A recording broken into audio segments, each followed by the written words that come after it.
I think that's fine. I said when Baker Mayfield got married, I'm like, good sign. I don't need Baker out at the clubs, hat on backwards, being in, goofball. I don't think it's a negative thing to not be married, but I think it's perfectly reasonable to say that if you are married in general, you probably have less distractions. At least we were going to assume that your home life when you come home is a little more stable or structured. I don't think that that's unreasonable. Hey, if Baker Mayfield gets to the playoffs, I think Emily gets the credit. Baker, very little. It's the wife. It does fair. Matter. I don't know if you can say that in 2021. Yeah, I don't think it's a negative thing to not be married. Yeah, but I do think that there can be some assumption, because, listen, not all marriages are made the same. That's right. But there can be some assumption of maturity. You're at a different space in your life because you are getting married, and that you're, everything matters in some way or another. So if you have less distractions at home, if you have less stress at home, then your professional life will inherently thrive. And what I'm about to say is a fact. Young men can be idiots. And so if you get if you get somebody that can take some of the idiot out of them, like a strong wife, it's a bonus. That is a hot take, right? I am here to own that. Young men can be complete idiots. There's a reason we have all this law enforcement. It's not for grandpas and grannies. It's mostly young men doing dumb stuff. I don't know, but I'm saying that as a man. I don't think it's unreasonable to say that it plays a role. Yes. Giselle deserves half those trophies. Yeah, no question. I think she would agree. she might say all of them. Joy with the news. Well, that's the news. And thanks for stopping by. The Herd Lie News. I have this Damian Lillard story. People are saying he's reportedly could request a trade this offseason. He's just feeling stuff out. But, we're going to address this with Chris Broussard. The Olympics is really different. Like, you finally, if you just look at the psychology of Dame, not recruited heavily out of high school, goes to an anonymous college program, then tucked up in the corner of the country. We're not saying he's needy, but it's nice to be lumped in with the greats and talked about and hang with them once in a while. And he's kind of been his own dude doing his own thing for a long time. And, it's different if you are in the recruiting cycle and Mike Krzyzewski and Bill Self and John Calipari and you get all this attention. Then you go to Duke and you get all this attention. You'd probably be like, I'm done with the attention. Okay, but Dame's never gotten that love, and he's one of the greatest players in the last 10 years in the NBA. So I do think going to the Olympics, the same time, he's a little unhappy or at least pondering his future. It feels like Dame on the move could really happen. Chris Broussard will address that and more coming up, plus Colin right, Colin wrong, top of the hour.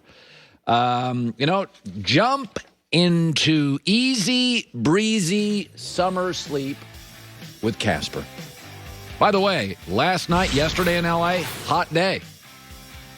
Not everybody here has air conditioning. From cooling mattresses, snow technology, crisp new sheets, Casper's got everything you need for cooler sleep, and right now their 4th of July sale is here, celebrating the bed, white, and blue with up to 30% off bundles, mattresses, But I wasn't bothered by the fact that the officiating crew didn't go to the replay on that, because in the NFL and baseball, we know that different crews have different styles. Some NFL crews call holding constantly. Some call pass interference more often. Some baseball umpires have a bigger strike zone. Why can't the Game 4 crew, why can't they just decide, guys, we're not going to go to replay on that call. We're just going to give it to the offense. Is that wrong? Well, let me start here by saying, for the Clippers and their fans, when you are the best free throw shooting team in NBA history, and then you go ahead and shoot 66% from the foul line, 65% in that game, blame yourselves. And you lose a 4-point game at home. Blame yourself, so don't blame the officials. However, Colin, I hear what you're saying, and you're right. Obviously, they're different crews. But what made it so egregious to many people is just that, a couple games before, the same exact play had happened, and it went the other way. I hate blaming officials. I'll go out of my way not to blame the officials if I can. But I did look at that and say, man, it just seems unfair. Because it was the same exact play as the ball off Devin Booker's hands, in game 2. And then the Chris Paul phantom foul, right? Where they assumed he was going to get fouled at the end of the game. Chris travels and falls down, but he's never touched by the 2 Clippers that trapped him. So there were a couple calls that made me go, wow, I hate to see that.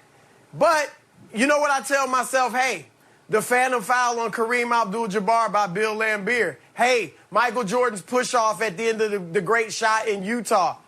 It happens, so let's move on. Yeah. Milwaukee, Atlanta. I said earlier, Milwaukee gives me more guarantees and answers every night. Atlanta, I got a lot of questions. They're so dependent on Trae Young, and I don't even feel like Milwaukee's dependent on Giannis. Last night it was Middleton. We know Milwaukee's the better team here, right? Like that can be stated this morning. That's a better team, right? Absolutely. Absolutely. Look, Atlanta, and I love what Trae Young is doing. I think he looks like a future superstar. But I also get this Miami in the bubble vibe, right? Like, would you be surprised if next year they're the 7th seed? No. I mean, it's just a strange year, right? I'm not going to necessarily say, oh, they're right there with Philly, Milwaukee, and Brooklyn next year. They're in that class. I'm not going there unless they win this series. But Milwaukee's the better team. And obviously with Trae Young hampered with the ankle injury, that further puts it in their favor. Chris Middleton, when he gets hot and he gets going, he is very tough. Now, he's not a perennial all-star type player, and that's why you see the inconsistencies. He was bad in games 1 and 2. 6 for 23 in game 1 at home. But when he gets hot, he is great for the Bucks, and we know he is their go-to guy. You can pencil Giannis in for 34 and 14. But the go-to guy at the end of games is Chris Middleton. And I think in a year like this where there's no juggernaut left, that could be enough. Yeah. So let's get to we have the Olympics this year. And we know with the Redeem team, LeBron played with Bosh and Wade. Then they became teammates. 2016, KD, Kyrie, and DeAndre Jordan played together. They became teammates. Dame, for the first time ever, is unhappy and going to the Olympics. It just screams opportunity to kind of connect with somebody. What would be your guess today? Because, I mean, I do think after 9 years, he's going to have a lot of guys in his ear say, dude, it's Portland. It's one and done. You got to move. And I listen, we're all capable of being persuaded. That's not a weakness. We're all capable of that. I think he's going to move. Is there a team or two where it works for you? Yeah, there are a few teams where it works, and I believe he's taking these next 4 weeks to kind of ponder his whole situation and think about what he wants to do. He'll listen to guys. He obviously is his own man. I don't think he's fully embraced the super team situation yet. Like, I don't know that he really wants to go and be a part of a super team. I think he still wants to be kind of the man or have other guys join him. And that's why one team to look for, just keep an eye on, I'm not saying it's definitely happening, but just to keep an eye on is the New York Knicks. Because they've got the cap room where they could bring in Dame. Obviously, they got young players. They got draft picks. They could try to trade for him.